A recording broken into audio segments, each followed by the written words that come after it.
Thank you, Scott, and thanks everyone for joining. The topic tonight, as I typically do, I'll speak for about 20, 25 minutes. I think that's usually set aside as a podcast for people, audio, but here we're doing video, and the format is, for those who haven't joined before, I speak, introduce the topic, make some points for about 20, 25 minutes. We have 90 minutes in total, so then I'll have to open it up to conversation, criticism, elaboration to the listeners. Now, the other thing I typically do is I read the abstract. So when this is announced initially, I write a little summary abstract. So I like to read that just to get all the points in. So here's what I wrote for paternalism, infantilism, and the welfare state. And then after that, I'll give you a context of why I brought this up at all. So I'm quoting here now: a free society depends not only on rational philosophy, capitalist economics, and a rights-respecting politics, but a psychology of mental health that's rooted in self-esteem and its corollaries: self-confidence, self-responsibility, and self-reliance. Many people are anxious, angry, and even phobic about living in a free, vibrant, dynamic culture. Preferring security to liberty, they end up losing both. And the result, the welfare state, is as much in demand as it is supplied by pandering politicians. Paternalism is a type of collectivism, which conceives the nation as a family, and hence politicians as parents, and hence citizens as children. And tragically, however, this family suffers much domestic abuse. Unquote. Now, something about the origin of this that might interest you. I think I've done this now 6 years in a row, a seminar at Duke for freshmen called Capitalism For and Against. And when I first put this together 6 years ago, I had, as you can imagine, the usual sections, on the politics, economics, and aspects of capitalism, philosophy of it. And it wasn't until I think about the third year, based largely on the kind of questions that came up from students and elsewhere, that psychology seemed to be really important. And I knew enough psychology and its relationship to capitalism to glimpse that this might be an issue. And I started putting in a separate section I initially called it the spirit of capitalism, but it really meant the psychology of capitalism. And since the readings were pro and con, they were pro and con on the psychology of capitalism too. Many, many critics of capitalism, of course, going all the way back to Marx, will accuse it of spawning what? Expropriation, exploitation, psychologically now alienation. The other terminology coming from the Marxists is commodification. Everything gets a price, everything is made money, money, money, money. And also books like by Barry Schwartz and others, The Tyranny of Choice. I think that's the title of his book. That capitalism is psychologically harmful because it offers us too much choice. Anyway, those kind of things. There's another book that students get a kick out of this called Affluenza. Not influenza, affluenza, that there's a certain sickness and disease associated with affluence, too much wealth, and consumerism, the keeping up with the Joneses. We've all heard this kind of stuff.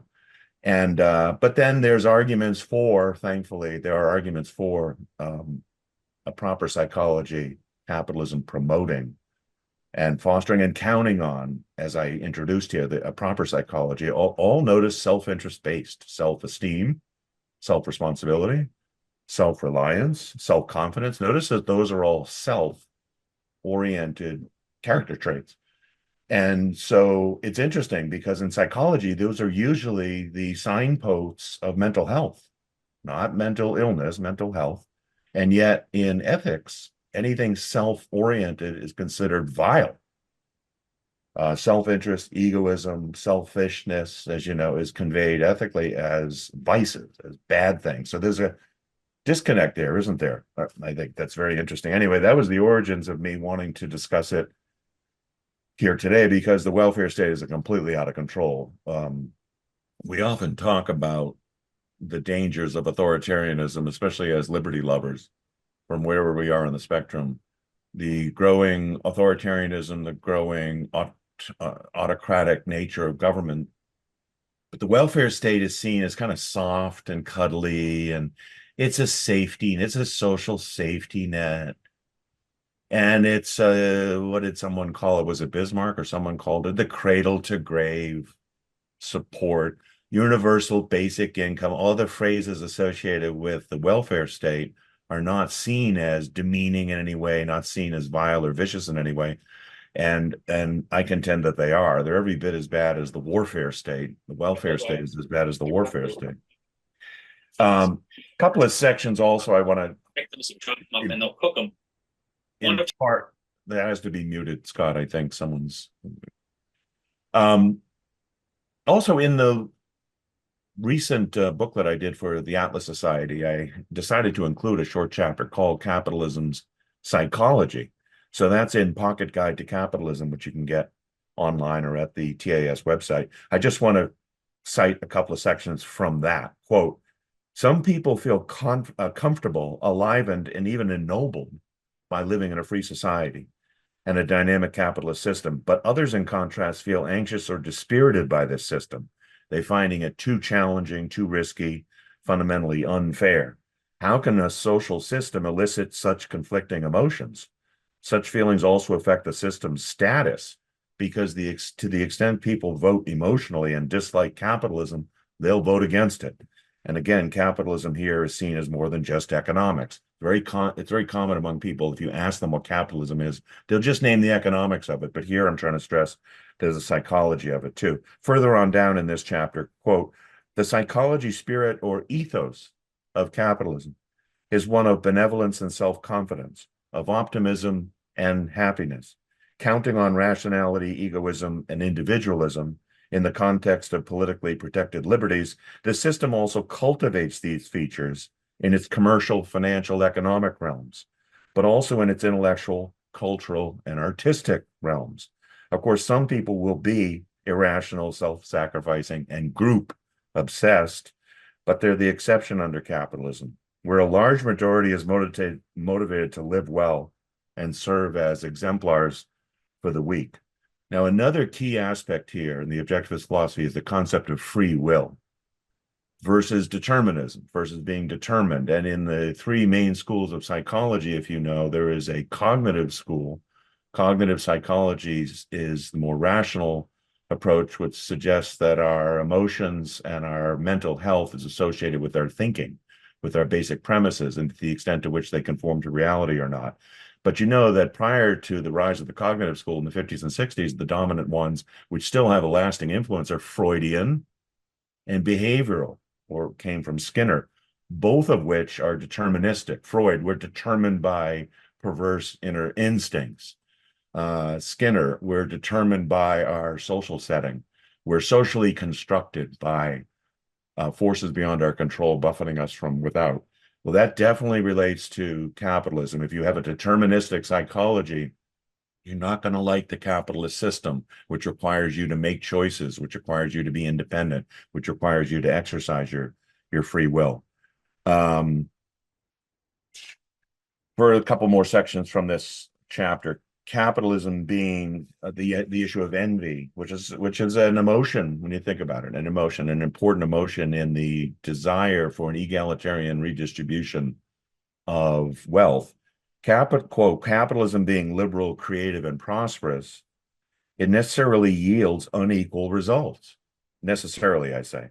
Far from being nefarious, this is innocuous. Unequal outcomes aren't a bug, but a feature of the system, a natural result of human diversity. But egalitarians despise diversity. They hope to defy the law of causality by demanding equal results from unequal causes or equal rewards for unequal performance. Now, of psychological significance is how egalitarian is fed by envy of success and resentment of achievement. Success necessarily implies failure, but egalitarians want neither. And I finish up this chapter with the following concepts. Whereas capitalism is intended for mature adults, the welfare state is paternalistic, as rulers play parent while citizens play child.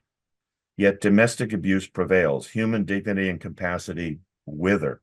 State schools indoctrinate more than they educate. They spawn illiterates. They spawn dependents and criminals. chaos and decay flow alike from public ownership of the means of production and public ownership of the means of instruction. If capitalism is to flourish, it isn't sufficient that ethics, politics, and economics be sound. It's also necessary that psychology be sound. Capitalism is buttressed by citizens with genuine self-esteem, and it's undermined by those who lack it. The latter condone or even applaud the sacrifice of self, while demanding that politicians impose sacrifice broadly. It's a combination indispensable to predatory systems such as feudalism, fascism, and socialism. Two more things. One on just touting various other sources. Now, some of them are in the readings I provided, but I really want to give a hat tip to something from years ago, going on now 40 years, from the early 80s, from objectivist psychologist Edith Packer, who in 1984 wrote an essay based on a speech called The Psychological Requirements of a Free Society. This is a fabulous essay, not easy to find, but it's in a book of her speeches that have been republished. She names 5 main character traits and attributes that a person will need to want to live in a free society. And she very interestingly said it had nothing to do with, someone's IQ or their talent level or ability. So in other words, people at all levels of ability could succeed and be happy and not just survive, but flourish under a free society if they had these traits. And they're interesting. I'll name them briefly. They're interesting also from the stand, and I give this essay to students, by the way, and with various reactions that might surprise you. And the interesting thing about these traits is if upon hearing them, if you flip the traits and look at their opposites, you almost have a recipe for the welfare state. In other words, if these attributes are missing, or if these attributes are perverted in some way, you will actually stoke a demand for the welfare state. So here's the 5 things she cited. And by the way, a hat tip also to earlier, the real work on self-esteem was done by objectivist psychologist Nathaniel Branden in the late 60s, the famous book, The Psychology of Self-Esteem. I think that's from 1968. But Edith Packer in 1984 spoke of the idea that you feel worthy of being happy, not just that you want to pursue happiness, but you feel that you're worthy of it, that you have a kind of self-identity and a self-respect that says, I not only should pursue happiness, but I'm not going to feel guilty about it, either the pursuit or the achievement of it. That's no small thing in psychology. A lot of people do not think themselves worthy, and that's a real demotivator in terms of pursuing values in life. Number 2, this one's more epistemological. Reality is comprehensible. The idea that reality is knowable, comprehensible, not that the world is the opposite, would be incomprehensible, right? Again, a very big motivator. If you think the world is indecipherable, incomprehensible, you have no idea what's going on. If you've been lobotomized in some way by public schools or by postmodernism or whatever, think of how anxious and psychologically impaired you would be, because you have this thing that Ayn Rand called the means of survival, the main means of survival. Aristotle, Rand, and others. What is it? Reason, our faculty of reason, our main instrument. If we're told that this instrument is flawed, if we're told that this instrument can't work, that is a huge, even if you can't identify it that way, that is a huge demotivator in terms of taking on life and being mentally healthy. So reality being comprehensible. The third one, very interestingly, not much promoted under objectivism, except by people like David Kelly, founder of TOS. Her third one is benevolent attitude toward others. A benevolent attitude toward others. Put negatively, not expecting others to be out to get you, not expecting others to be your enemies. I'm putting words in her mouth a little bit here for Edith, not expecting everything in life to be some zero-sum game, that if I gain, somebody else loses, or if somebody else loses, I gain. I must exploit others. I must eat or be eaten.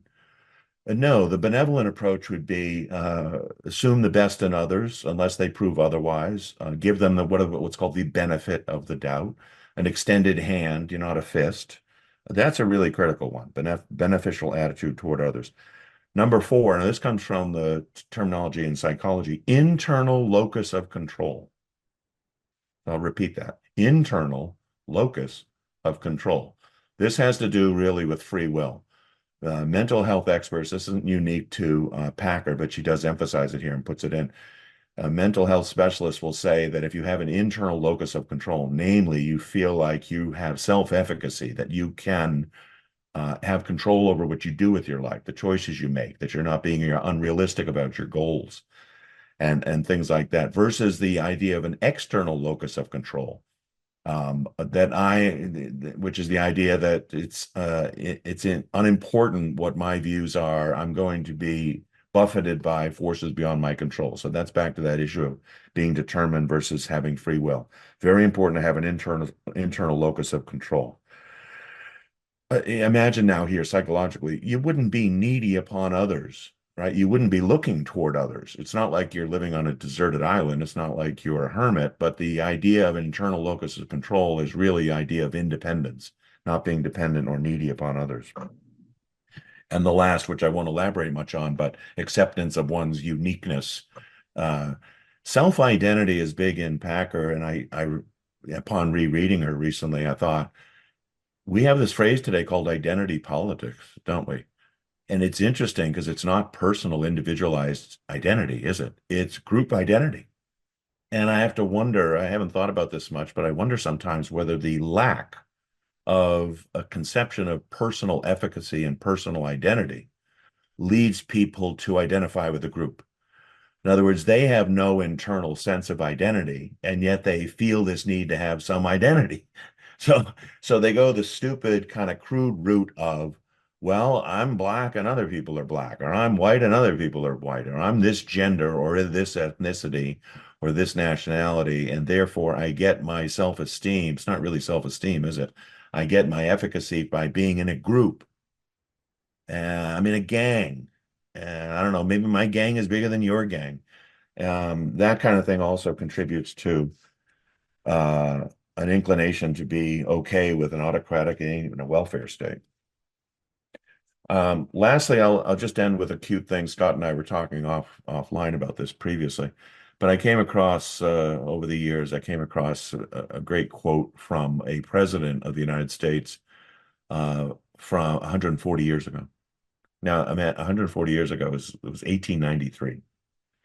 And it's Grover Cleveland. And it's his second inaugural address. And it's an excerpt from the address. It's really fascinating to me because historically, if you know, 1893 in America is like the apogee of the capitalist period, the 50-year period between the Civil War and World War I. There was no welfare state. We had a gold standard. There was no central banking. There was no income tax. There was relatively free trade. The labor market, of course, had been freed because slavery had been abolished.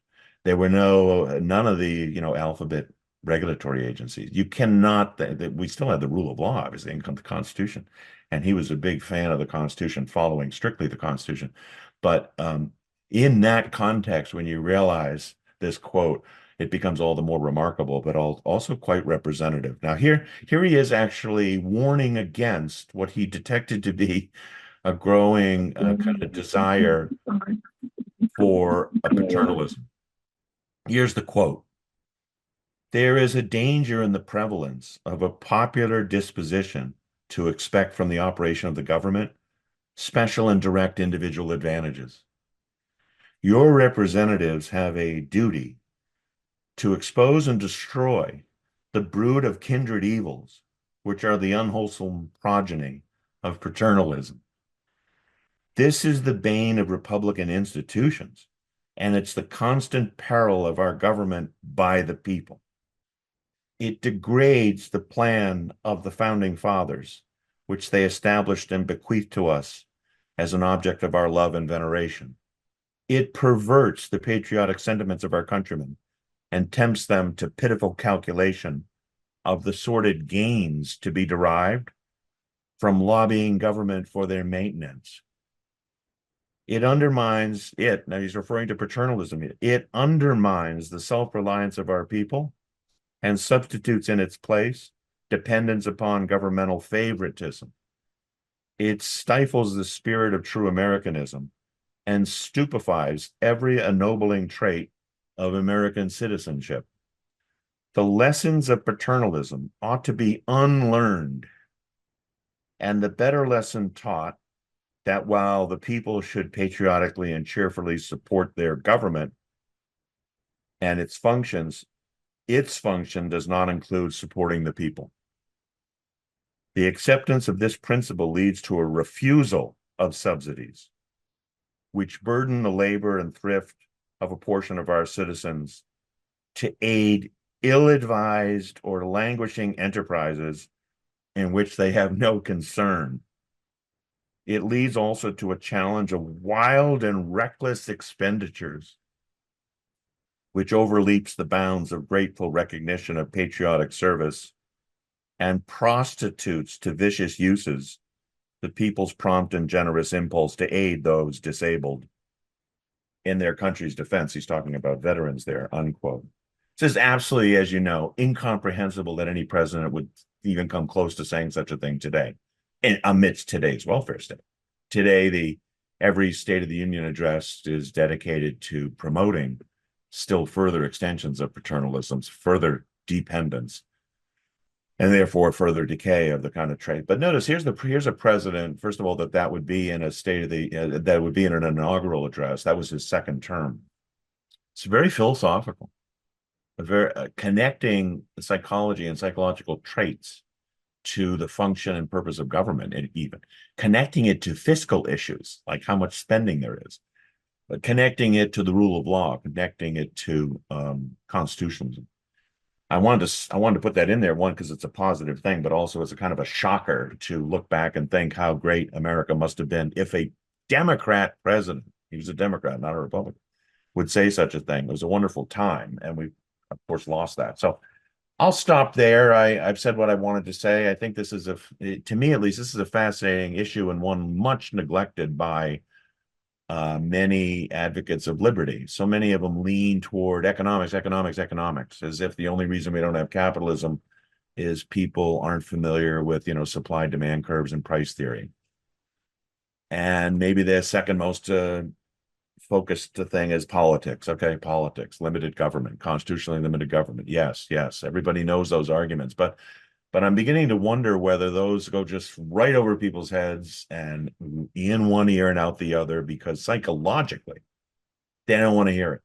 They may know full well that a free market system produces wealth. But if it produces so much wealth that they're envious of the inequalities of it, you see the problem? They're not complaining that it produces wealth. They're complaining that it produces angst. Why do they have angst over this inequality thing? Why do they see everything as oppressor and oppressed?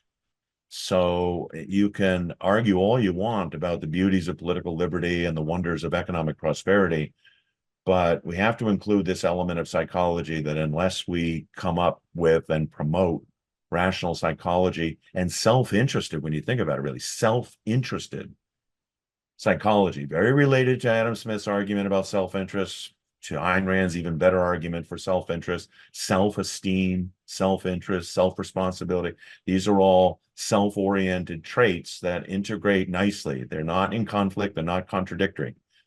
I'll leave it there. Thanks, Scott. And let's open it up to discussion and questions. Great, great opening. I've got questions of my own, but we've already got Dave with his hand raised, so we'll go to Dave. Thank you, Richard. It was a pleasure, your brief speech. I haven't seen you since you visited here in Denver years ago.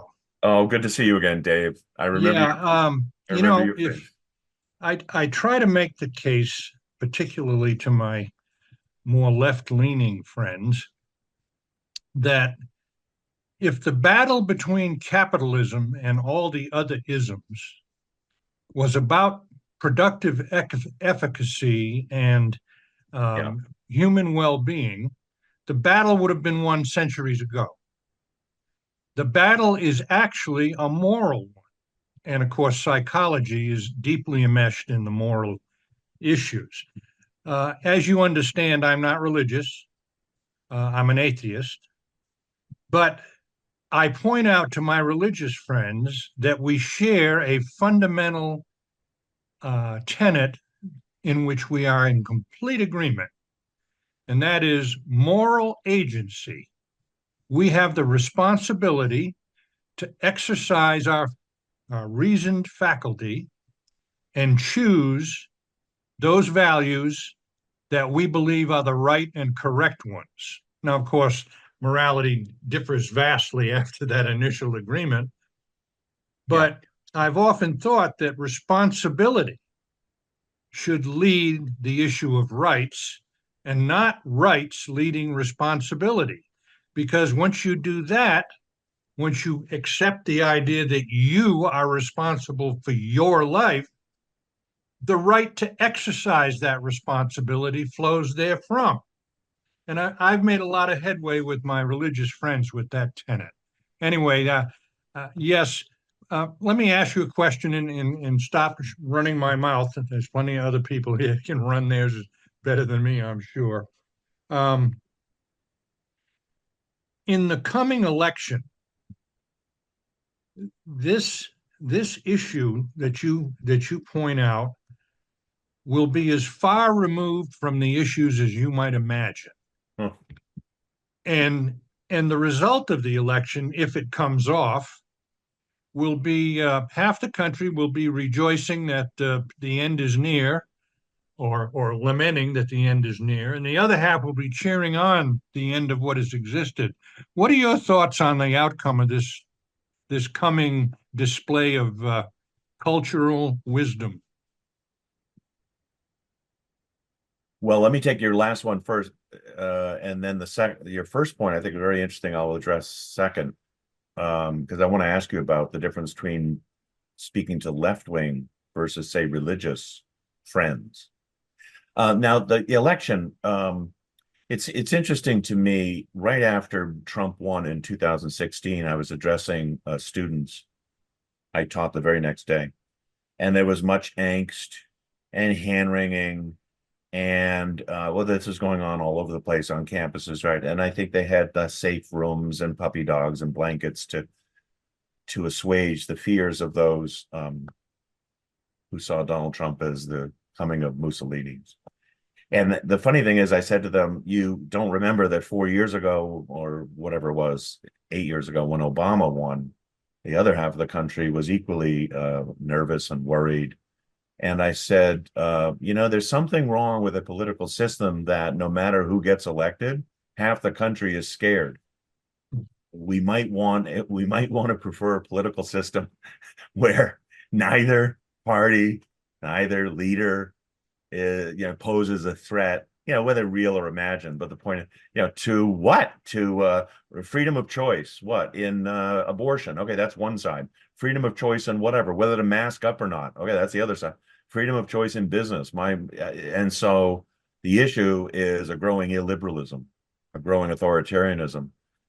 Coming from paternalism, we forget that paternalism isn't, or maternalism, by the way, isn't just this issue of, well, I'm taking care of you. It's also the discipline, right? Of you're misbehaving.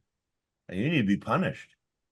Or you're going to make mistakes and we're going to preempt your mistakes. I've argued that the whole regulatory state is based on a premise which is totally un-American, which is presumption of guilt ahead of time.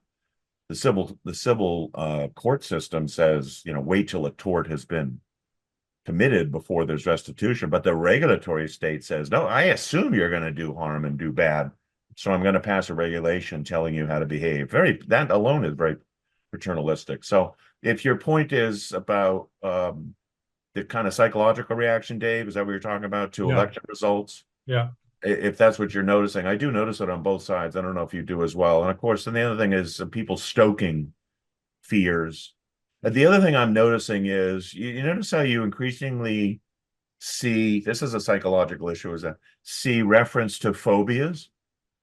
So it's either used rhetorically as a smashing tool, you're homophobic or you're Islamophobic or you're this and that. And it's very interesting because if you look up phobia, a phobia is not just a fear. A phobia is an irrational fear. So fear, of course, it could be legitimate. Some axe murderer is coming at me and I fear.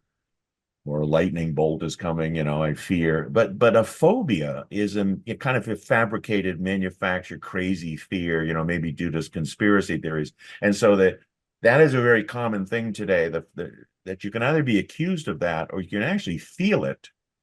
But notice how that totally relates to philosophy. You don't want to have irrational anything.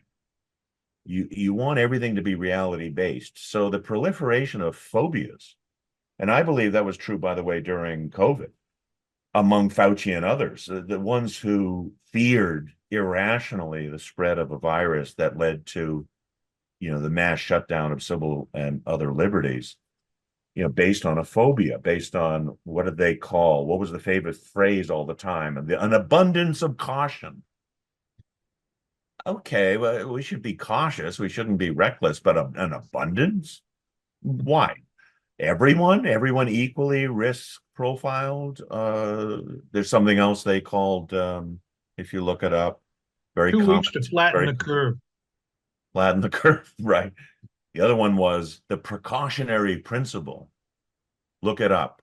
The precautionary principle. So if you look it up, it isn't just enjoin us to be cautious. It enjoins us to be precautious. It's like super resistant. Another phrase that's come up in a critique form, which is very good, safetyism. Safetyism, not just, hey, I want to be safe here and not reckless, but an irrational, hermetically sealed view of safetyism. I'm riffing here a little bit, Dave, but I will come back. And I want to say one more thing before I forget. Those of you who are parents, and I have been a parent, if you are aware of the complete breakdown of parenting philosophy, psychology, technique. I don't want to sound like an old man here talking about, in the old days, we knew how to raise kids and but there is a real problem with parenting. Sometimes it's dismissed as, the helicopter parenting, uh, keeping kids away from failure, keeping kids away from success, so that they're not resilient. They can't persevere because you have so protected them from the downside. And you're constantly pumping them with praise, that's unwarranted. You're not creating in that parenting model, you're not creating an independent being, ready to literally, not topple out of the nest, but fly like an eagle out of the nest at age 18. And some parents are so sick as to almost want their kids to remain in the basement. That's a whole different psychology. But the healthy desire of a parent to be creating an independent child who can truly make it on their own and be happy on their own, I think is being lost. Now, if I'm right about this, quite apart from the idea of the breakup of the family, which has its own problems, it's going to create a bunch of large infants. It's going to create a bunch of large people walking around who look like adults, but actually psychologically, existentially, economically, and otherwise are infants. And so in that regard, we should not be all that surprised that the welfare state is burgeoning. Now, Dave, back to your original point, when you bring up agency, which I love when you argue, do you find a different take coming from, say, left-leaning Marxist types versus religious people? Because typically the Marxists will say everything's determined, and some religious people will say we have free will. I don't know if that's how you experience this, but as a Well, result, my experience, Richard, and I've yeah, got probably, I would guess, a dozen examples to recall. yeah, Generally, the religious people are very receptive to understanding that by some measure yes, and taking the responsibility that that entails and dictates. right. Whereas the left, much as you point out, and I don't know that many on the left, probably two or three people that I routinely associate with in a limited fashion.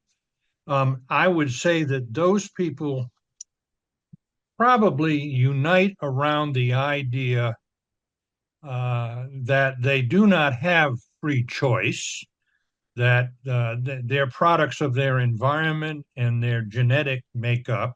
Or And of class. course, Yeah. I always reply, and I try to be as creative in my reply as I can. I always reply that if that is true, then you have to believe the way you believe because you were determined to believe it. Right. And so, yes, I would say I have had far more success, Richard, with the religious right Yeah. than I have the secular left, I would say. Yes. Because Yeah. bottom line, On they are that, they on are that looking issue, for truth. on that issue, namely Yes, of on that moral issue. agency. Yes. Correct. Yeah. Correct. Yeah. Now, depending on my behavior, that issue spreads. And I am constantly at the throat of objectivists who do not understand that. I mean, Kelly understood it. He understood it a long time ago.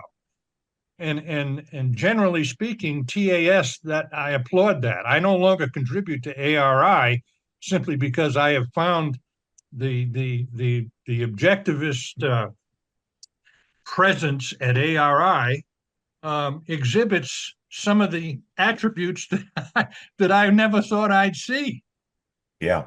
from objectivists. Anyway, that's another issue. But yes, does that answer your question? It does. I've had the same experience. Anyone who, from whatever perspective, believes in moral agency or free will, I think it's easier to connect to them and argue about the self-responsible life. Now, whether it's guided by scripture or guided by the seven objectivist virtues, at least they're in the realm of Yes, yes. choice. They are a Choice. brother seeking truth. Yeah, agreed. That though, just to be on the record, then the reason I stress moral agency and free will here, Dave, there is an aspect of the religious part which is well known to objectivism that will still fuel the welfare state. And I'll just Oh, leave of course. for this purpose, I'll just leave a reference in a chapter of my latest book on Where Have All the Capitalists Gone. There's a chapter called Holy Scripture on the Welfare State.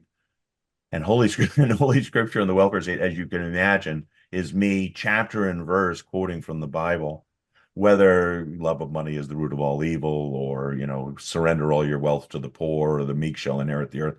There is unfortunately a real fueling of a demand for the welfare state that comes from scripture, even though many religionists will say, I don't want the government doing that. I want it to be voluntary private charity. And I'm all for voluntary private charity as well. But that essay was written at a time when Paul Ryan, who's a Catholic, who also loved objectivism, Ayn Rand's books, was being lambasted by Nancy Pelosi and other Catholics for cutting the budget.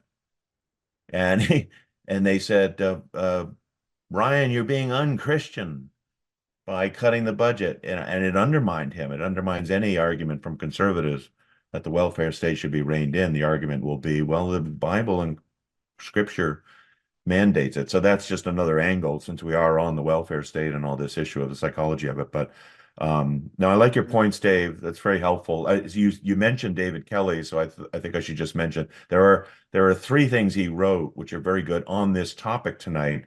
And one of my favorites, a very brief one, a booklet from the Atlas Society, is called "The Seven Habits of Highly Objective People." There was a famous book prior to that called "The Seven Habits of Highly Effective People," I think. But so David wrote this very clever pamphlet called "The Seven Habits of Highly Objective People." But when you look at it, it's not only advice on how to be objective, but how to be truly a really independent, self-responsible person. So that's relevant. But he also wrote something called "A Life of One's Own" in the late 90s, which was about the welfare state.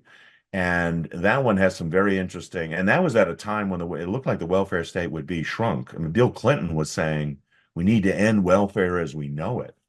And they were, both parties were coming to the view. And of course, this is the end of the decade where we're getting rid of the Soviet Union. And Reagan and Thatcher those ideas are prominent. And the welfare state was being shrunk to some degree. So it's not that this can't happen if the right ideas come along, but that's a book worth reading too. David's A Life of One's Own. The subtitle was Individual Rights in the Welfare State. Great. Thanks, David. Great. Well, let's go to Jason. Jason, thanks. Can unmute yourself. Silly details. How you doing, Salsman? Good to see you after a while. Hi, It's been a hi, bit. Jason. Good to see you again. Yeah, I'm curious because okay, so we've kind of my question is about 4 paragraphs back in your discussion tonight. Okay. Um, So you said something earlier, and I forget exactly what tweaked it, but there was a time when, and it wasn't that long because I'm not that old. Either the left or the right, we sat at the same dinner table, had a civil discourse and a discussion, and we left with some sense of accomplishing something. There was a mutual respect. There was, albeit disagreement, but I'm talking like Reagan era time. Obviously Reaganomics is not popular with everybody, but why the polarization has gotten to the level that it has, the point like you said earlier, where everyone's mind is closed off to the other. I think that's probably the last 20 years. I don't recall seeing that back then, unless I was just naive as a young man. It seems to be a recent development. And I'm wondering I noticed like I watched I gotta watch some news, but the news, everything I see is really focused on emotion. They're more geared towards triggering emotional response to everything. Like you watch news reports of tornadoes in the Midwest, and they show all these horrible, devastating stories, and they really play into emotions, looking at what this awful devastation. Like it's springtime in Oklahoma. There are tornadoes every year and have been. I know as a climatologist, it's not abnormal at all. But they play into this constant narrative to get people scared, and that's increased. There's this continuous drive. Whatever happened to free thinking on your own and independent thought, I guess, is my question. It's a really good point, and I've given this a lot of thought, and it also comes up in the political science teaching I do. Polarization, a couple things. Now, polarization obviously means complete opposites. So if you think of North and South Pole, from a certain perspective, and this has been documented to some degree empirically in political science, just taking surveys and attitudes of conservatives versus liberals or Democrats versus Republicans, and it seems to be, both including their attitudes toward each other. There seems to be movement out on the tail, so to speak, of the normal distribution. And in other words, less centrism and more, get all that. Now, from one perspective, especially from this audience who would know, but if this was a Marxist audience, they would hear the same thing from me. There's no polarization. From a certain perspective, there couldn't be more agreement from Democrats and Republicans, I'll just take them for a moment, on the welfare state or frankly on the warfare state. They do not disagree almost at all on the extent and the gargantuan nature of both of those things. So from a certain perspective, it's kind of silly that anyone even talks of polarization. So from that, yeah, and a Marxist would say the same thing. Marxists would say they think we're all capitalists, just quibbling over, aspects of capitalism. And from my perspective, I look at them as the two parties as statists quibbling over, the extent of statism and the warfare state. Shall government spending be 55% of GDP or 51? I mean, come on. Should the top tax rate be 80% or 55?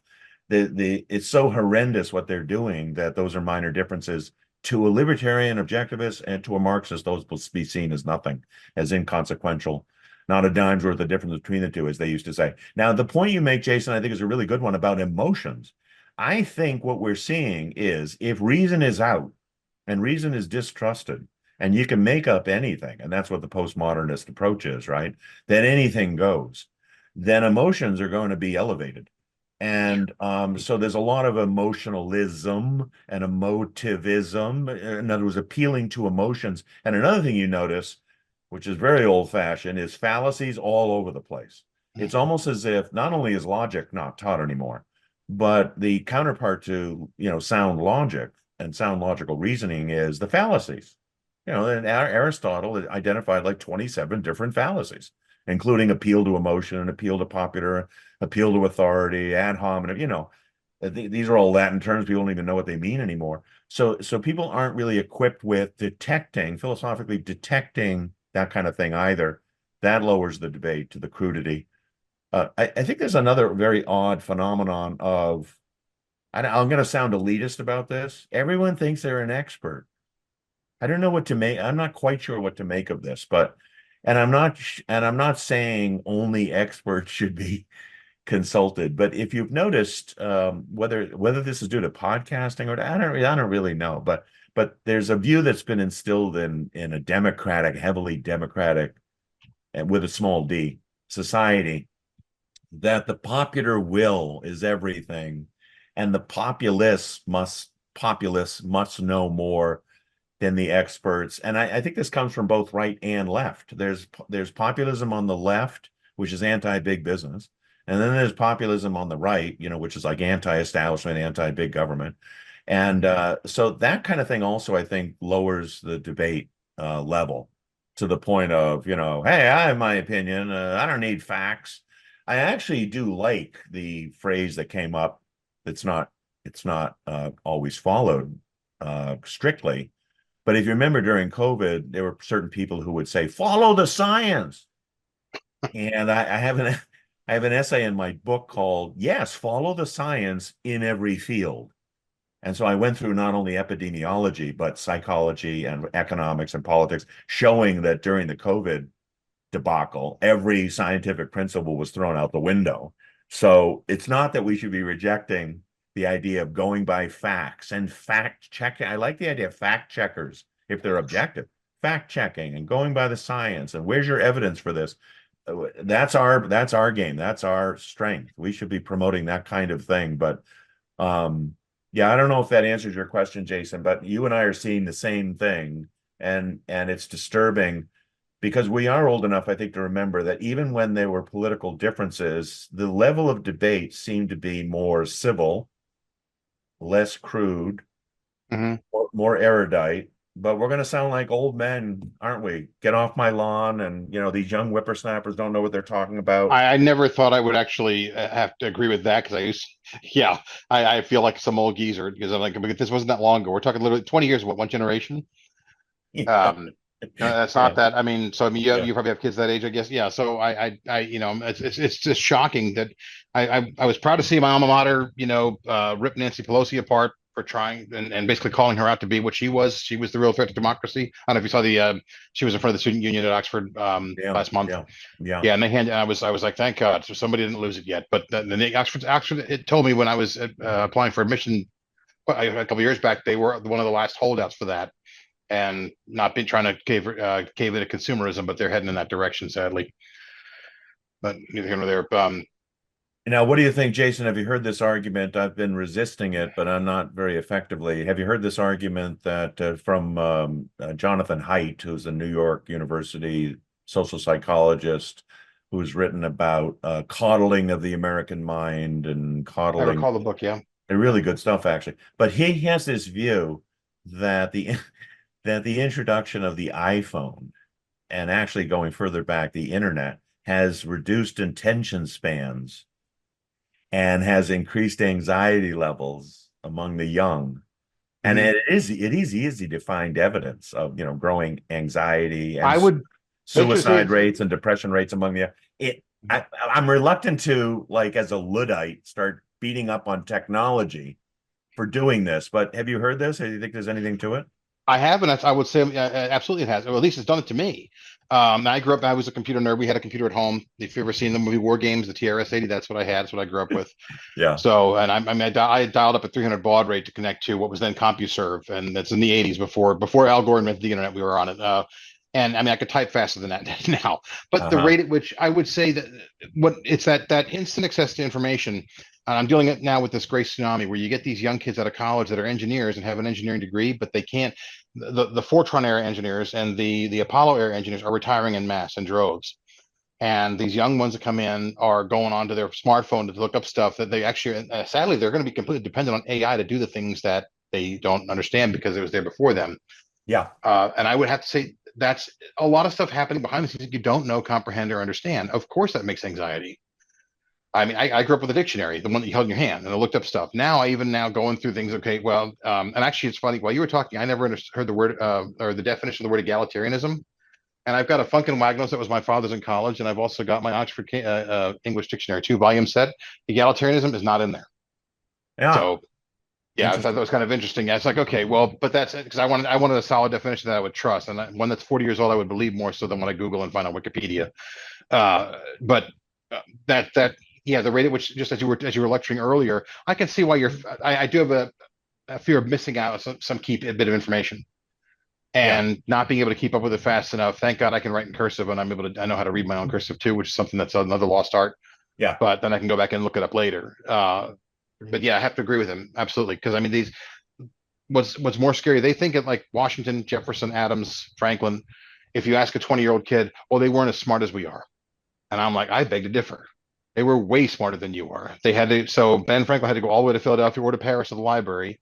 read what he wanted to read and remember it, maybe write some notes, but he did not, you couldn't take the book home. You couldn't Google it. They had to keep Yeah. that stuff in their head and they had to think proactively on their own. A lot more Yeah. thought was inside the brain. Yeah.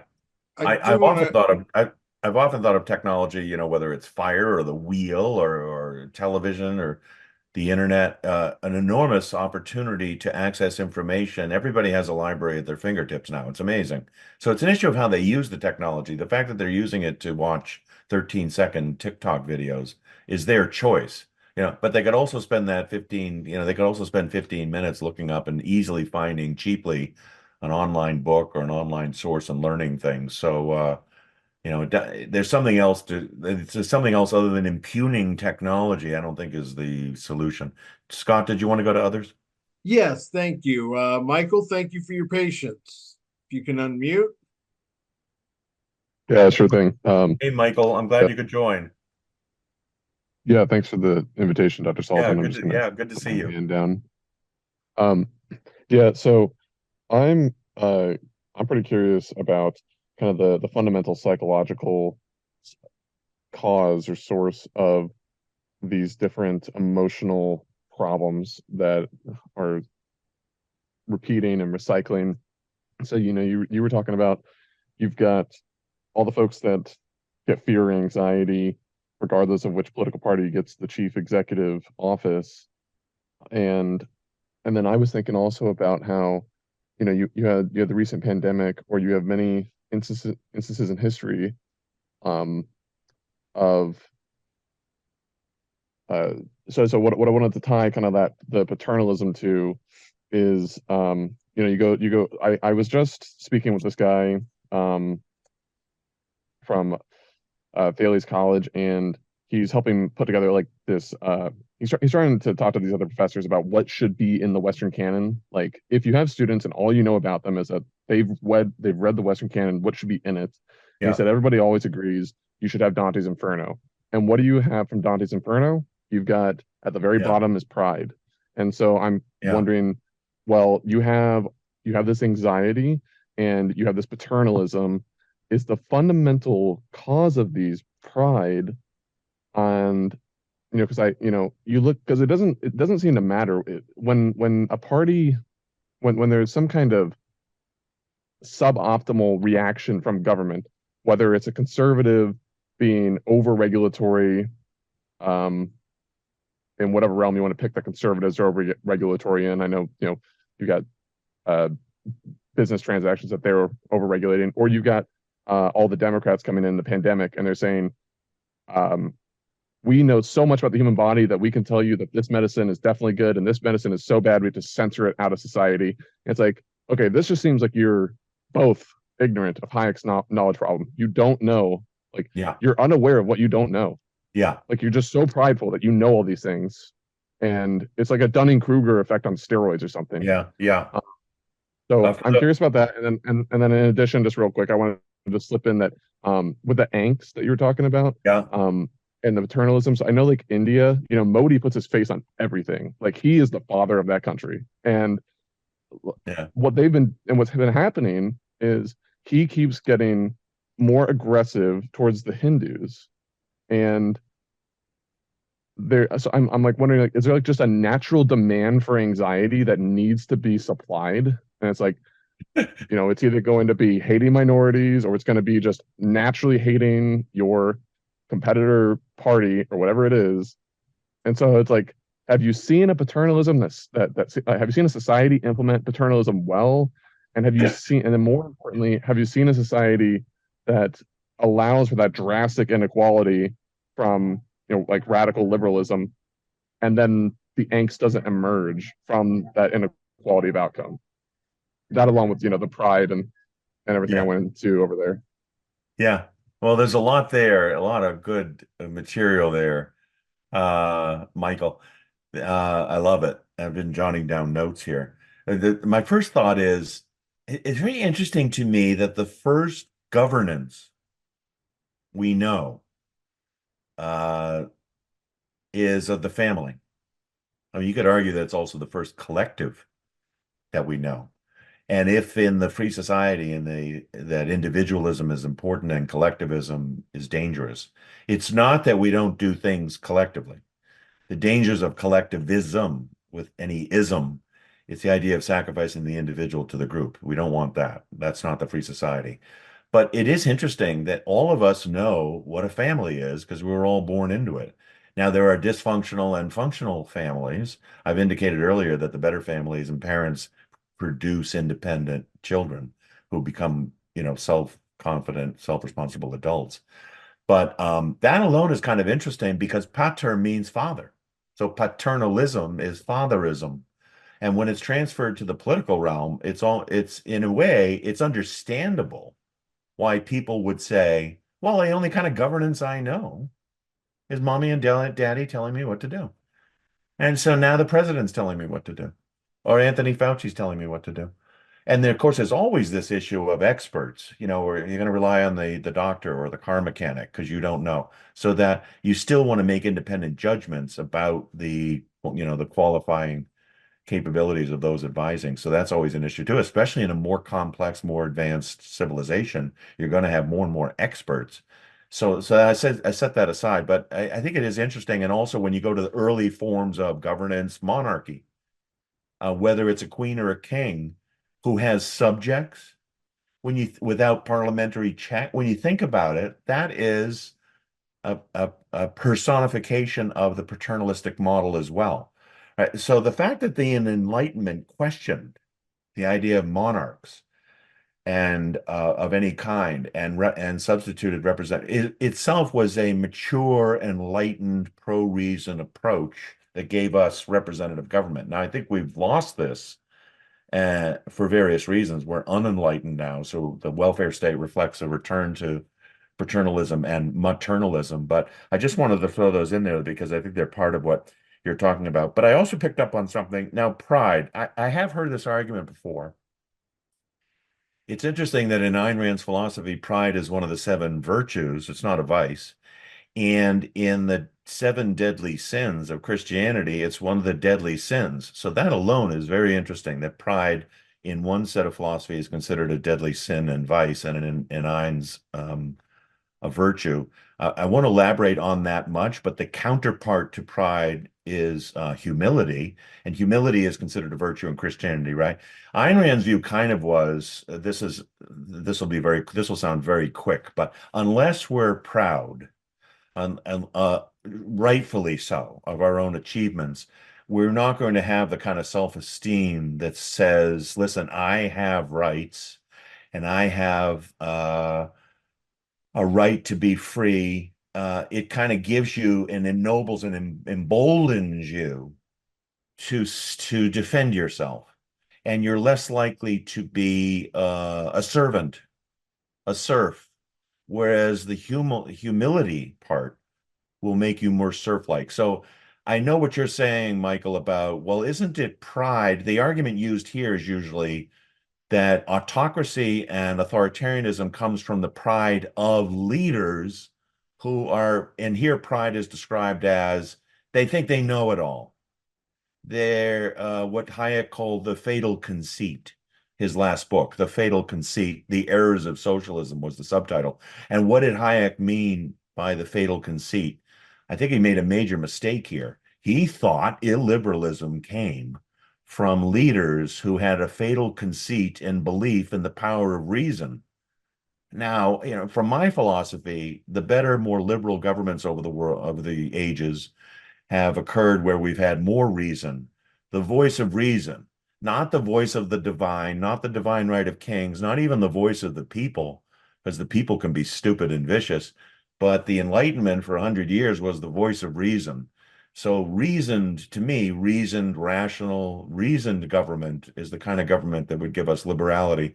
But I think there is a plausibility, and I see why and I think this is what you're referring to, that it is convincing to people to think if we only had more humble leaders, if we only had people like Fauci who was, I don't really know one way or another, live and let live, do whatever you want.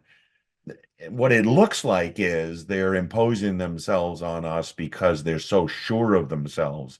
So we think the solution is to make them less sure of themselves. I'm not sure that's the solution. I'm definitely sure that that's not the solution, but I think that's definitely going on.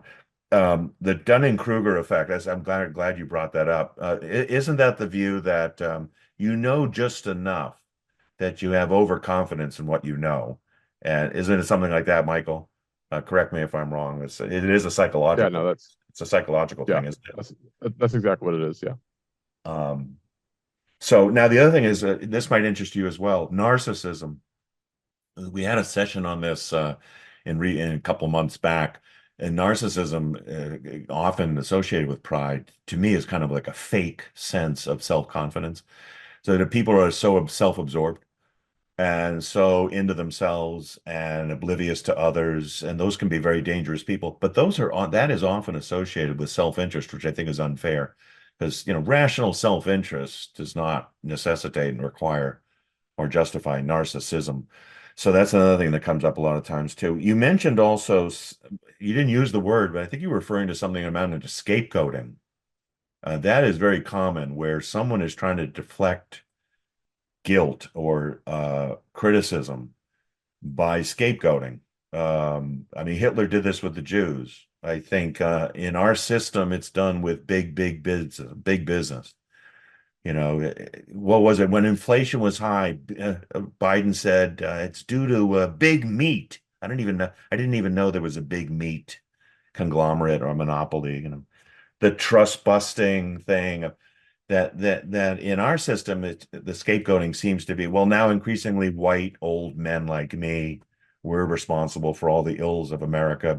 But historically in America, it's been big business. What Ayn Rand called America's persecuted minority. Who would ever call big business persecuted minority? But that's been the case too. Also, when statists fail and they don't want to take responsibility for their failures, they blame others and try to, ostracize and demonize others. Another group, Jews in finance. Finance itself, inexplicable to most people, is an often, the fat cats on Wall Street. The financial crises caused by government intervention in the economy and the manipulation of money and credit is often attributed to predatory lending and the big bad Wall Street and what Keynes called the casino Wall Street, the speculators. He wanted to euthanize the lenders, the bondholders. So the demonization of finance exists as well. So yeah, I don't know if you think scapegoating is part of the psychology of this, Michael. Is that what you're referring to? Well, yeah. Well, I mean, I'm sorry. I wanted to correct myself. I think I said that Modi and his government, Yes. they're scapegoating the Hindus. I think they're scapegoating the Muslims, Oh, which they weren't yeah. doing for a while. But apparently, The Economist had an article on this. Apparently, this is kind of cyclical that he does this when it's almost election time. Yeah. No, I mean, what I was wondering is if society, if societies have like a natural demand for anxiety, like they need to have a collective anxiety, and it needs to be targeted onto something. I I mean, would be, obviously, scapegoating, I think, could supply that. I would be disinclined to say that that's true, but I can't elaborate on it right now. It does remind me, and I should have mentioned, there's one of the readings I gave, which I thought was very clever by James Buchanan, and you'll know him, Michael. You know Buchanan, the Nobel Prize, Yeah, 1986, I GMU. think. He wrote this great thing on afraid to be free. Afraid to be free. I think it was 2005 or so.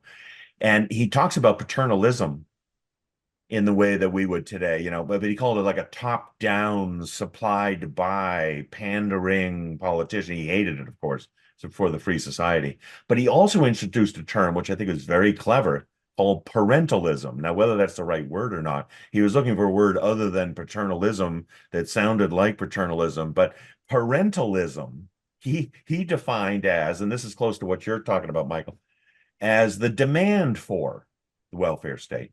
So his view was at that time, people were only looking at politicians as guilty of, playing Santa Claus, providing goodies and buying votes in effect with other people's money.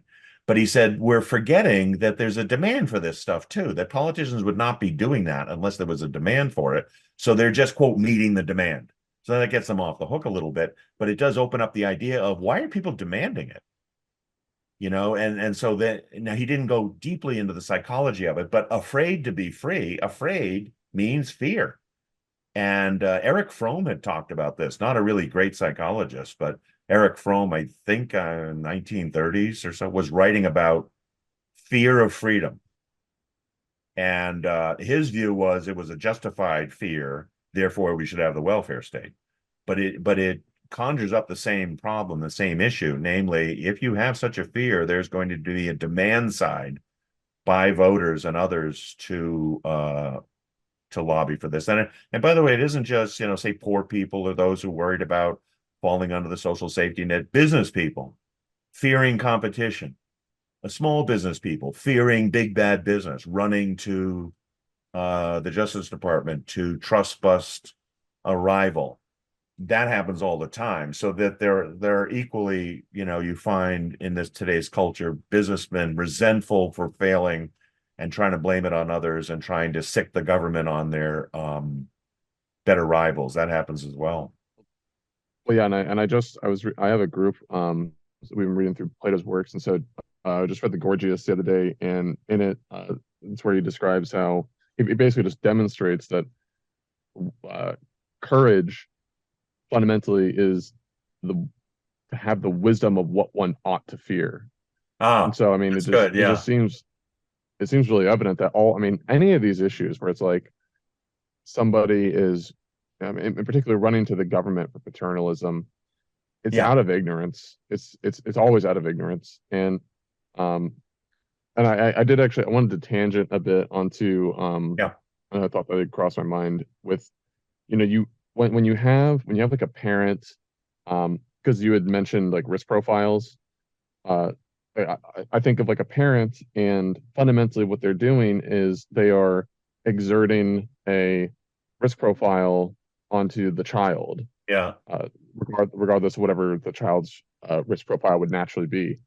And that seems, again, that brought my mind back to pride again, because it's thinking that, if it's the government shutting things down, or if it's Republicans making, cannabis illegal, or if it's, a government saying that, a certain immigration policy or whatever, with all of these things, it just always seems to be exerting a risk profile onto the constituents or the children. Yeah. But it sounds like you're saying, interestingly, in a uniform way, like assuming that everyone must have the same risk profile. Is that what you mean? That whereas obviously people are risk averse to varying degrees, so live and let live, you'd have a more diverse society. If the welfare state is such that it's taking the lowest common denominator, it's taking the person most fearful, most cringing about life, and applying that as the standard, but that means anybody above that risk profile is going to be hemmed in accordingly. I think a lot of this has to do with the idea of having a negative government where it's reactive. Yeah. And you have like a speed limit. And it's like, well, the worst drivers can't handle anything above 60 miles per hour. So that's what everybody does. It's like, put it higher and then send it to the courts if there's a real issue. You have actuaries, right? You don't need a committee doing this. We know committees don't work. Just look at the mid 20th century. Which again, so it just all seems it's like it's a committee or parent putting a risk profile onto its 10 children, one parent putting this on 10 children. It's right. Yeah. Michael, it's like, have you read Nassim Nicholas other Taleb, two Anti-Fragile? That's a good point. Sorry. Okay, Scott, you got great stuff, Michael. Thank you. Good stuff. Thanks, Dr. Yeah, Sullivan. it was very I'll see good. you. Thank you. Clark, thanks for your patience. Sure. Yeah. Thank you, Scott. Thank you, Richard, for doing this. Very interesting at all, as always. Thanks, Clark. I would just like to ask, I guess, picking up on the COVID lockdowns. I couldn't help but notice. Now, I know nothing about science or epidemiology, but during COVID, I'm here in Austin, Texas, which is very liberal and blue, but it's completely surrounded by, you know, country that's completely, you know, red and Trump MAGA country. And I noticed when COVID hit, there was this phenomenon, and it's I didn't know what to make of it.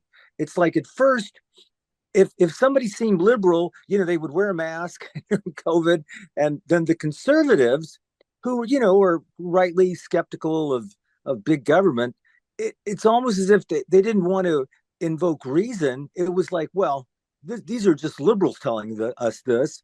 You know, that can't have much import because they don't mean, you know, they don't care much of us conservatives or people right of center.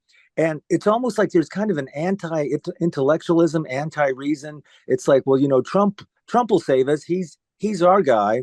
So, you know, I guess there's obviously some, you know, obviously you mentioned this before about, you know, this nonsense about following the science as if the science is somehow set in stone, never changes. Well, we know that's wrong, but it just seems as if, you know, both sides today, well, there's more than both sides, two sides, of course, but I just noticed just so many conservatives who, you know, I want to, you know, make common cause in some ways with them, but there's just an anti-intellectualism and anti-reason, and it's like, well, you know, we need our guy, you know, whether it's Trump or some other people, and you know, there's this kind of almost anti-elitism, and I know that other people. I think Jason Hill had a great presentation a few years back about this kind of anti-elitism, but I just can't help but notice it's like, you know, you could almost tell in Austin a few years ago who was wearing a mask, you know, where they were on the political spectrum, and I wonder if you can comment some on this about this, Richard. Yeah, thanks a lot, Clark. But my observation of all that was that the first thing I noticed, and I noticed this also in any debate over what's taught in the public schools, which seems completely unrelated. But the first point is everything is politicized. So the COVID example, right? Suppose the government just came out and said, there seems to be this virus. You might want to look into it. We're counting on your self-interest not to, just as if you had the flu, you wouldn't show up at work and spread it. You'd stay home. And, you know, here's some websites you can join. It might even be the FDA. It might even be I hate to say any of this. I don't, and just inform yourself and make your decisions. Goodbye. That's not what happened. The reason it became important to people is everything's politicized. There's going to be a rule, there's going to be mandates, there's going to be shutdowns, there's going to be social distancing, there's going to be this and that, right? And now everyone is agitated about it, and everyone wants to get in on the opinion and in on the influence because there's coercion, and there's going to be a singular answer, and there's going to be a singular philosophy applied to it. You know, even the debates among, well, what's happening in California versus Michigan versus Florida, people arguing for, well, there shouldn't be 50 different standards. There should be a uniform standard. You find this in public school debates as well, right? Should the evolution or creationism be taught? If there weren't coercion, if there weren't public schools, if there weren't a singular curriculum, you know, being imposed, it would be a debate. It would be a debate between people. It would be a friendly, non-coercive, persuasive debate, and let the best man win, you know, let the best argument win, and let the best school win, and let's see what happens. But I find this, you could say the same thing about monetary. It seems unrelated, but monetary policy. Why do economists talk about the Fed should do this, the Fed should do that, it should be on the gold standard, it should be on the interest? Because there's a monopoly on money. Why is the Federal Reserve monopolizing money? Now, once it does, here's the coercion. Here's the singular plan. People are going to argue and debate about what to tell the central planners and commissars to do. So I find this all over the place, and I think it's true of COVID as well. So I think that's part of it, the animosity, the anger, the ostracizing and the demonizing, Clark, that occurred. I think part of it is this issue of a mandate's coming down, and the question is who's in charge and who's going to be victimized and who's not going to be victimized. But I think the other thing that happens is the stereotypes. Now, what are the two stereotypes? And each side thinks the other is this stereotype. The quote unquote liberals love to portray themselves as, we're for science and we're for the facts. And we're the ones who are in the universities. You conservatives aren't. We're the ones who dominate the universities. So we're the intellectuals, and the conservatives admit it. They're like, yeah, you guys totally control the universities and media and Hollywood. And then on the other hand, they're total statists. That side wants government complete control, total control, right? So you could see the pushback would be, well, you don't want to push back against science, but if they were doing that, but you certainly do want to push back against statism. Now, how do they stereotype the other side? The conservatives. They'll say, no, the conservatives are laissez-faire. They would have government do nothing. We know that's not true. That's maybe more libertarian than conservative. But the other stereotype is you guys are faith-based. You guys are religious. You guys are Bible thumpers. You guys are rubes. You guys live in the middle of the country in farmland and stuff. You don't have any. You're anti-intellectual. So no one wants to be anti-intellectual. See, so it's so sad because both sides have some good and bad to them. Now, so the good side of the left, if you want to call it that, or the liberals is, to the extent they're extolling science and facts, and that's good. But they should also be extolling free government, free society and true liberalism, true liberty. And they don't. So it's sad, Clark. I don't know if you've noticed it. It's a very sad, false alternative when you see these two groups we're looking at them from afar because we're for liberty and science. And we're looking at these two groups and they're bifurcated. And when you look at one criticizing the other, you say, well, yeah, you have a good point there because you're wrong. You both are wrong. A pox on both your houses, as Shakespeare put it. Does that ring true at all, Clark, as to what we're observing? I don't know. You tell me. Yeah, absolutely. I guess, if a modern day Paul Revere came riding through town, it's like, I don't know. I guess if he was wearing a mask, all the conservatives would just say, oh, that's just fake news. The British aren't really coming. But I mean, it's just so anti-intellectual either. I mean, who knows? Maybe it was fake news or, in the case of COVID, possibly, but it's just not very intellectual. It's not very pro reason just to go, oh, well, it's this guy. He's wearing a mask. He's a liberal. He means me, and you pointed out the coercion aspect, of course. It's like this guy, whoever he is, he's wearing a mask. He doesn't mean me well. So, I'm not going to believe him. It's just fake news. And I just find that just really troubling. And, as the last 4 years has shown. Yeah, well, I guess another way of looking at this, if you get a really anti-intellectual kind of superficial emotionalist setting, if that's what we have, then symbolism and what's it called? Virtue signaling. Why do they call it virtue signaling?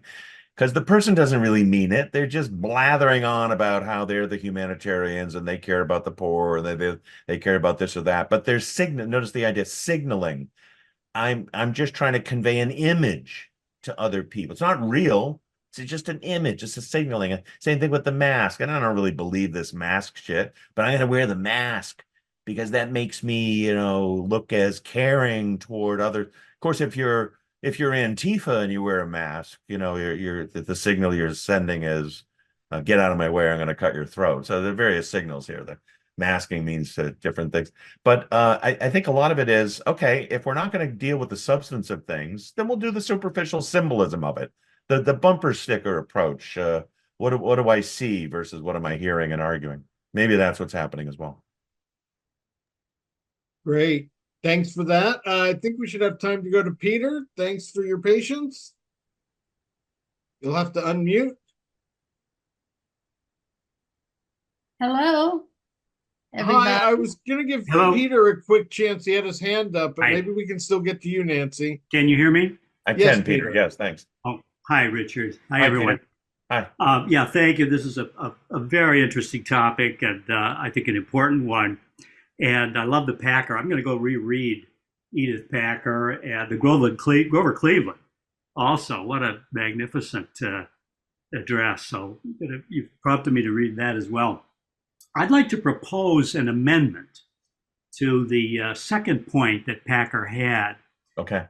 If I got this right, it was that reality is comprehensible. Yes, that was her number 2. Yeah. So one of the psychological requirements for living in a free society. Right. Yeah. So I went back, Ayn Rand defined psychology. Yeah. Just paraphrasing, but the task of evaluating the processes of man's subconscious from, to determine whether they're healthy or not, using a standard of cognitive competence, so of reality. Yeah. And this reminded me, she wrote in The Art of Nonfiction, she has an article or a point, she's talking about applying philosophy without preaching it. Yeah. And she talks about being an Aristotelian all the way down. And Yeah. she said, to do that, and this is a quote here, you must grasp that only concrete events, concrete relationships, concrete problems exist. And so she goes on, says, if you don't do that, it's not a moral crime, but it's certainly going to give you trouble. And she talks about a lot of the abstractions that we use, different examples. One, she says, well, people talk about man versus the state. So we could talk about that, but of course, she says, just about every society in history has had that issue. So we need, in order to address this psychologically, if we're going to be healthy, we need to look at the specific concretes. Well, which state are we talking about? Russia under the czars, or the U.S. today, the progression since Grover Cleveland, whatever. But we need to get our concretes, firm. And then she says, until men become fully Aristotelian, they cannot apply their philosophical principles to their own lives and actions. So on the one hand, they may have a complex ivory tower philosophy, and on the other, nevertheless, act like savages. Yeah. So I would posit that that's what we're seeing today. I agree with all of your points, and particularly about self-identity and the idea of having, confidence and one is worthy of happiness.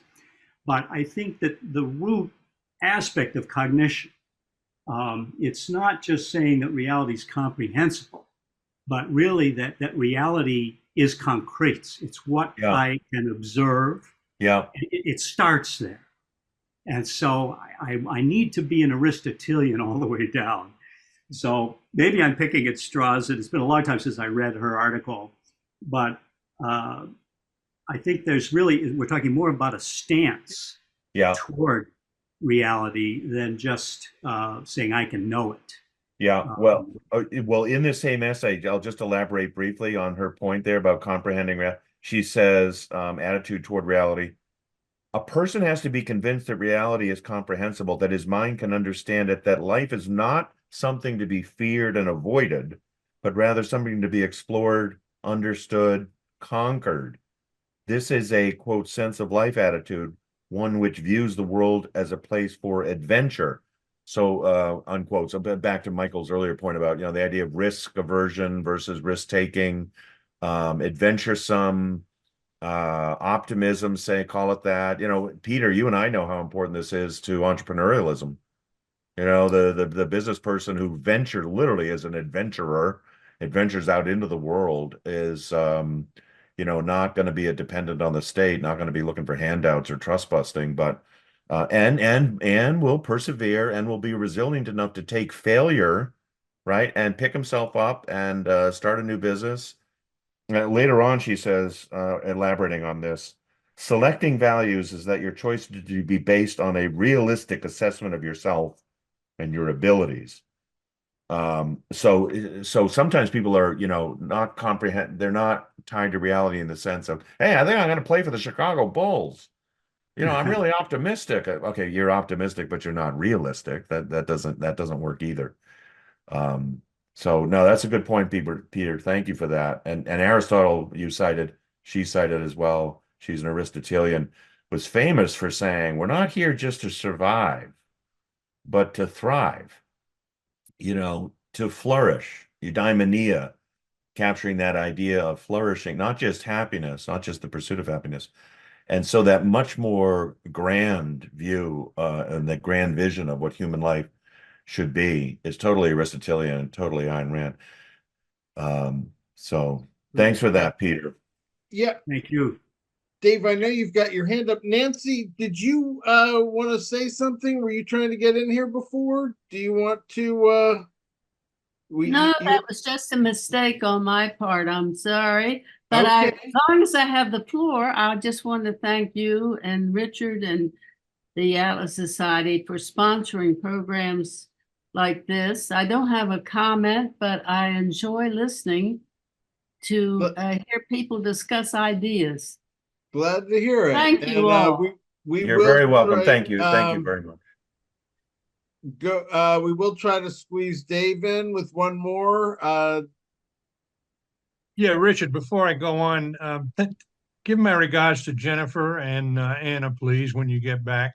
I sure will. And Dave, I know you mentioned earlier, and I didn't mention it. Thank you so much for supporting the Atlas Society. If you know my history, I've worked with all three. Yes, I know it. I know it's Richard. worked- And I was I've worked- really pleased to hear when you joined Atlas. So, having worked with all three groups, I can't tell you how it's been now 3 or 4 years now working with Jennifer, David, Stephen Hicks, Roger Zensky, and others. And I just love it. They're very good to me. Scott's wonderful. The whole team at TA and Anna, yeah, the whole team is just fabulous. We're gonna have that gala and a conference in Washington late July. So those of you listening who don't know, check out the Atlas Society website because I'll be speaking there, David Kelly and others, and we're gonna have a fun time. We're gonna have a party as well. And the gala, we have it every year, and it's usually in California. It's usually near Laguna Beach, but this time it's going to be in Washington, D.C. So we're going to have a blast. So try to join us there. I think that what's the date, Scott? That July 27, 28? 24th through the 24. 27th. 24 to 27. Yeah. Yeah, Thanks, it'd be Dave. a lot of fun. I was thinking maybe you and I could do a duet at karaoke or something. Yeah, we've done the karaoke before. Yeah, we have. Yeah. I don't know how much time you got, but Richard, I think that the issue always comes down to what Rand and Brandon called their psychoepistemology. Yeah. That's important. Yeah. I've got a brief story if you have time. I don't know how much time you have. And I think I've already spoken once. 2 minutes. We have 3 minutes. Try. Yeah. I was hired by IBM in 1968. My opinion is that we are on a flight from reason. Reason brought us here, and now we've boarded a flight that's leaving. And when I was hired in 68 by IBM, shortly after being hired, the branch office called a meeting, branch manager, and it was a meeting taking place in every branch office throughout IBM, which at that time was something like 400,000 people across the country and world. And the subject of the meeting was affirmative action / equal opportunity. And they had a corporate representative at each meeting, and they would give a presentation on IBM's embrace of this new concept, and then they would describe tenets of what they termed affirmative action, equal opportunity. Now, at the end, there were time for questions, and there was a somber silence, if I remember right. And the meeting adjourned, and I went up to my brand new branch manager, and being naive at that age, I said to him, Bud, is IBM serious about this? Oh, yes, this is worldwide, and every IBM has every intention, and we will be measured on how effective we do this. Work time. Why do you ask? And I said, well, what it amounts to me, Bud, is IBM has decided they are going to embrace the virtue of racial discrimination to end the evil of racial discrimination. And his response to me, quote, well, I suppose that's one way of looking at it. and even though I was naive, I had enough sense to not say anything further. But my contention, Richard, is that this flight from reason is characterized by all of the rational things we take for granted. Logical contradictions, reversal of cause and effect, dismissal of the law of identity. I mean, in economics, you have learned economics professors teaching that we can consume our way to prosperity. In Aristotle's law of identity, Rand's summation, A is A, we have the idea that sex is fungible. Not only fungible, but there's many variations Dave, of it. You're bringing up some great points, but it just I know I'm running it's like out a of new time. can of Thank you worms. much. Thank you All much, right. You're Richard. very- Everyone, thank you. Say hi to Jennifer and Anna. I Wait. enjoyed it. Thank you. All right, Great. David. Well, I just Richard, I want to say thank you so much for doing this. And just if you're looking for other ways to get involved with our work, please check out atlassociety.org/events. If you'd like to make sure we continue all we do here at TAS, please consider giving a tax-deductible donation at atlassociety.org/donate. Thanks to everyone who participated, and we'll look forward to seeing you at the next one. Take care, everybody. Thank you, everybody. Thanks again, Scott. Thanks, Dave, everyone.